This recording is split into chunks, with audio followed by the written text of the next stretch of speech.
Hi there, and thank you for clicking on button number 3. If you go to our website, teamyarmor.com, you'll see a page called About Us. I'd like to quickly give you a summary about who we are and then tell you a quick story about the importance of using experienced real estate agents. I started in real estate as a real estate appraiser in the early 90s, and soon I owned a real estate appraisal company where we appraised billions of dollars of residential and commercial real estate for about 20 years. I sold that company in 2011. During that time, I was admitted as an expert witness in New Hampshire, Massachusetts, and federal courts. In the mid-90s, in conjunction with my appraising, I formed a company called Buyers Only Realty. I was one of the first buyer agents in the entire United States.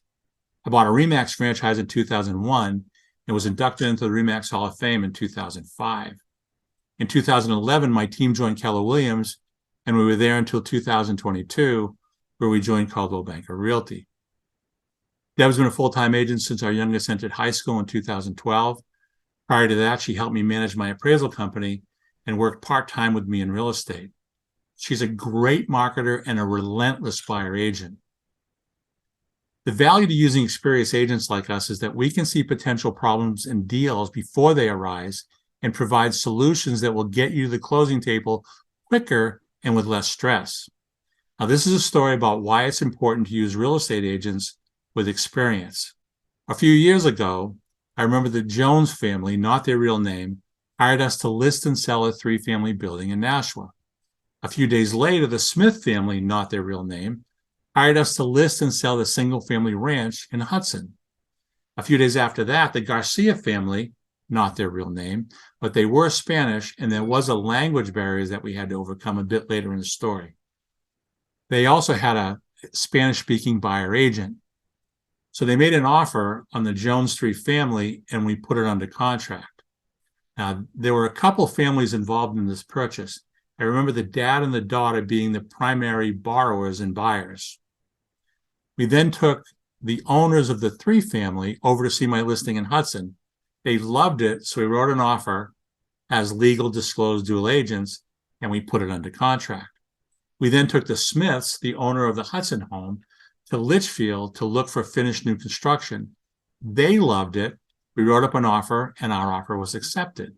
So in summary, we had 4 sides under contract. The Smiths were buying the Litchfield new construction, and we were their buyer agents. The Joneses were buying a Hudson ranch, and we were their legally disclosed dual buyer agent and seller agent. And the Garcias were buying the Nashua 3 family, and we were their seller agents. All 3 of these properties had to close one after another. The Nashua property had to close first in order for the owners to have the money to buy in Hudson. The Hudson property had to close in order for the owners to have the cash to buy in Litchfield. It was a domino situation. So a couple weeks before closing, all was well with number 2, and all was well with number 3, but not so much with number 1. The buyer agent of the 3-unit building was awfully quiet. My gut told me that something was wrong. So I tracked him down, and I finally got him to admit that his buyers, the Garcias, were rejected for financing, which surprised me because I had called their lender to assess their strength as buyers, and he was very positive about them. They were looking for a new lender at the very last minute.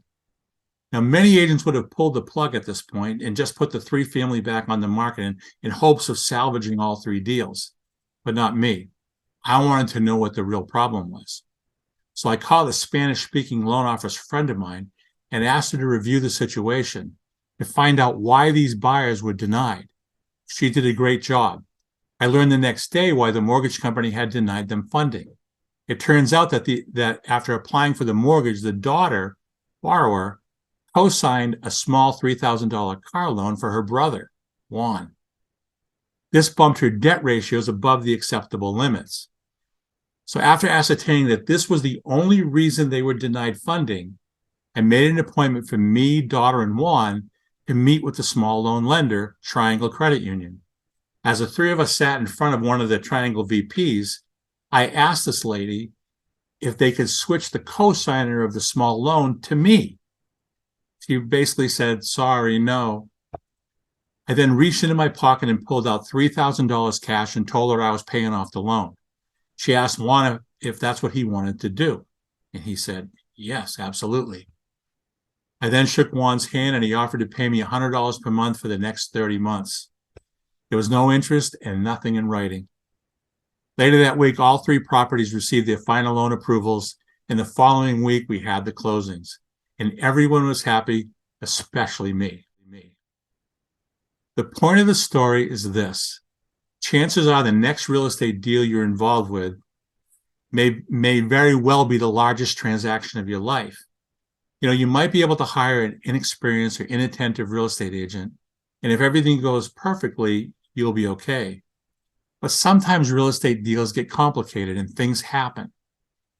And if this is going to be one of the largest transactions of your life, it's very important for you to make sure that the agent you choose to work with is ethical and attentive, and also has the experience and knowledge to be able to look deep into a transaction and anticipate problems before they arrive, and then has the ability to solve problems creatively when they do.